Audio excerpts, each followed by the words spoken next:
या कुक्षि विवरे कृत्वा स्वयं रक्षति सर्वतः। नमामि जननीं देवीं परां प्रकृतिरूपिणीं कृच्छ्रेण महता देव्या धारितोऽहं यदोदरे।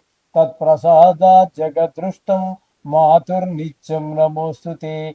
पृथिव्या यानि तीर्थानि सागरादीनि सर्वतः वसन्ति यत्र तां मातरं भूतिहेतवे। మాతృదేవో భవ పితృదేవో భవ. ఇప్పుడు మనము ఏప్రిల్ నెల 2026 సంవత్సరంలో ద్వాదశ రాశుల వారికి గోచార ఫలితాలు ఏ విధంగా ఉన్నాయో సశాస్త్రీయమైన పద్ధతిలో తెలుసుకునే ప్రయత్నం చేద్దాము.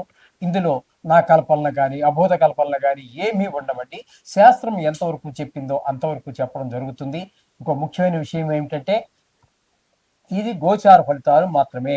దీని మీద మీ జాతకాన్ని ఎవరి జాతకాన్ని కూడా గోచారం నిర్దేశించజాలదు. కొంతవరకు ఇండికేట్ చేస్తుంది, తెలియజేస్తుంది అంతవరకే.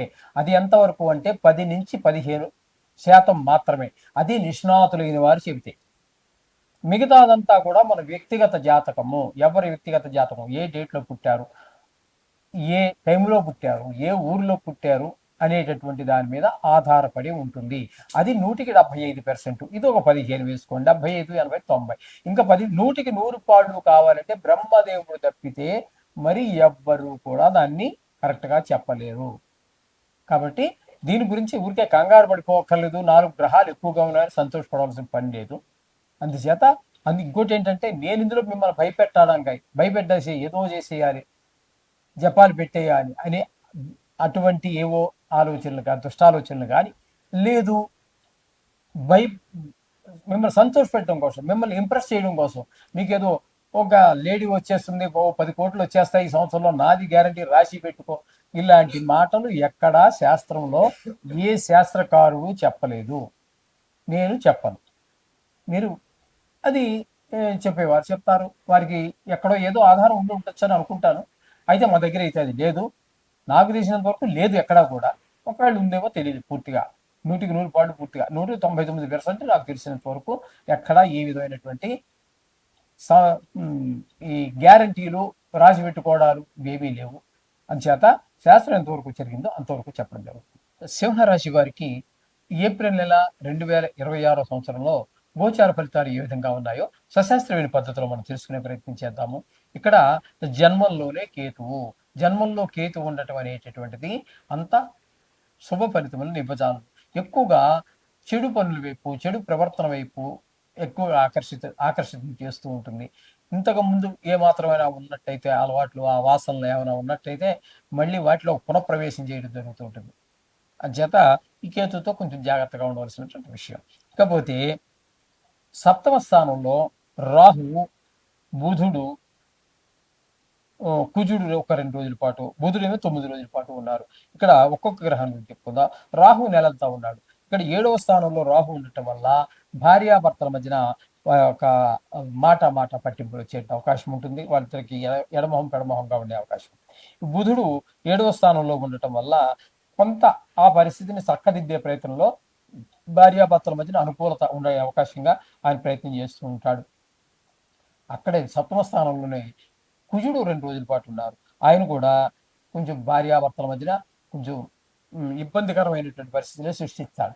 కాబట్టి అదే కాకుండా జాయింట్ వ్యాపారస్తుల మధ్యన కూడా అవగాహన లోపం ఏర్పడే అవకాశం ఉంటుంది. తద్వారా వ్యాపారం కొంచెం ఇబ్బందికరమైన పరిస్థితుల్లో నడుస్తూ ఉంటుంది. అది కొంచెం జాగ్రత్తగా చూసుకోవాల్సినటువంటి వ్యవహారం. ఎందుకంటే దాని కింద మీకు లక్షలే పెట్టారో కోట్లు పెట్టారో తెలియదు. కాబట్టి జాగ్రత్త తీసుకోవాల్సినటువంటి సమయం. ఇకపోతే 8వ స్థానంలో శని, రవి, కుజ, బుధ 4 గ్రహాల యొక్క సంచారం జరుగుతోంది. ఇక్కడ శని నెలంతా ఉంటారు. కాబట్టి దీన్ని అష్టమ శని అంటారు. ఈ రాశి వారికి, సింహరాశి వారికి అష్టమ శని. అష్టమ శని అనేటువంటిది మిగతా 5 రాశుల్లో బాగా ఇబ్బంది పెడుతూ ఉంటుంది. 4వ స్థానంలోను, 8వ స్థానంలోను, అలాగే 12, 1, 2 స్థానాల్లో ఎక్కువ ఇబ్బంది పెడుతూ ఉంటుంది. కాబట్టి ఇక్కడ 8వ స్థానం కాబట్టి కొంచెం ఆయుస్థానం అంటారు. ఇది కొంచెం ఆలోచించవలసినటువంటి విషయము.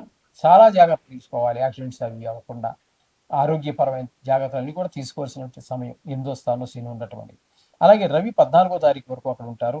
ఆ రవి 8వ స్థానంలో కానీ, తదుపరి ఆయన 9వ స్థానంలో ప్రవేశించి నెలంతా ఉంటారు. అక్కడ 2 స్థానాల్లోనూ కూడా రవి మీకు పూర్తి ప్రతికూలుడే. అలాగే కుజుడు ఇక్కడ మనం చెప్పుకున్నాం కదా, ఇందాక 7వ స్థానంలో 2 రోజులే ఉన్నారు. 8వ స్థానంలో కుజుడు మిగతా నెలంతా అక్కడ ఉన్నారు.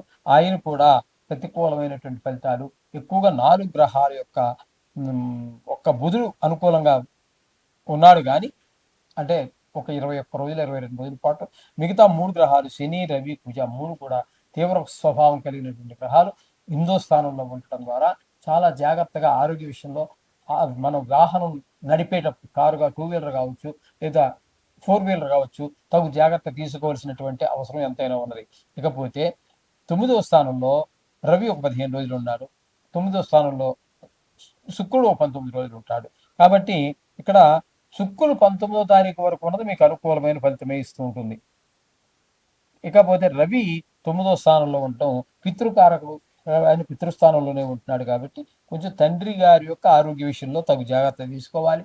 గుళ్ళు గోపురాలకు వెళ్ళడానికి ప్రయత్నం చేయండి. కొన్ని సందర్భాల్లో వీలు పడకపోవచ్చు. ఒకవేళ వెళ్ళినా కూడా అక్కడ మీరు ఇబ్బందులు పాలయ్యే అవకాశం కూడా కల్పించే అవకాశం ఉంటుంది రవి మీకు భాగ్యస్థానంలో ఉండటం వలన. ఇకపోతే శుక్రుడు భాగ్యస్థానంలో 19వ తారీఖు అనుకూలుడు. తదుపరి ఆయన వృషభంలో ప్రవేశిస్తూ ఉన్నారు. అంటే ఇక్కడ మనకి ఈ ఈ సింహానికి మనం తీసుకున్నట్టయితే దశమ స్థానం అవుతుంది. ఆ దశమ స్థానంలో కూడా శుక్రుడు అనుకూలుడే.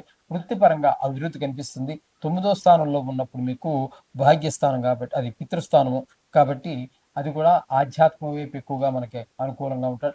నెల మొత్తం శుక్రుడు అనుకూలుడేనండి. ఈ విధమైనటువంటి ఫలితాలు ఉన్నాయి.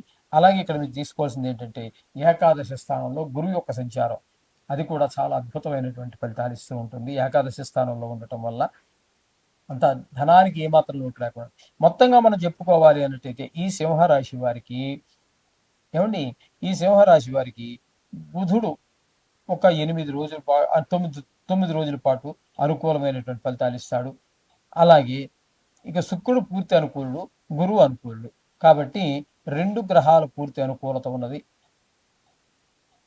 ఒక బుధుడు మాత్రం ఒక 9 రోజులు అనుకూలంగా ఉంటుంది. అంటే 2.5 గ్రహాలను వేసుకోండి. కాబట్టి మీరు కొంచెం జాగ్రత్తగా ఉండవలసినటువంటి ఆవశ్యకత ధన విషయంలో కానీ, మాట విషయంలో కానీ, ఎవరికైనా సూటీలు పెట్టే విషయంలో కానీ దేనికి తొందరపడకుండా మీరు తగు నిర్ణయం తీసుకోండి. అంతేగాని దేనికి తొందరపడి అది తర్వాత మనకి ఇబ్బందులు కలిగించే పరిస్థితుల దాకా తెచ్చుకోకండి. జాగ్రత్తగా ప్రతిదీ ఆలోచించేయండి. మీ దోషాల నుంచి పోవడానికి మీరు ఖచ్చితంగా నవగ్రహ శ్లోకాలు చదువుకున్నట్టయితే మీకు ఆ దోషాల నుంచి ఈజీగా చాలా సులువుగా బయటపడగలుగుతారు. శుభం భూయాలు.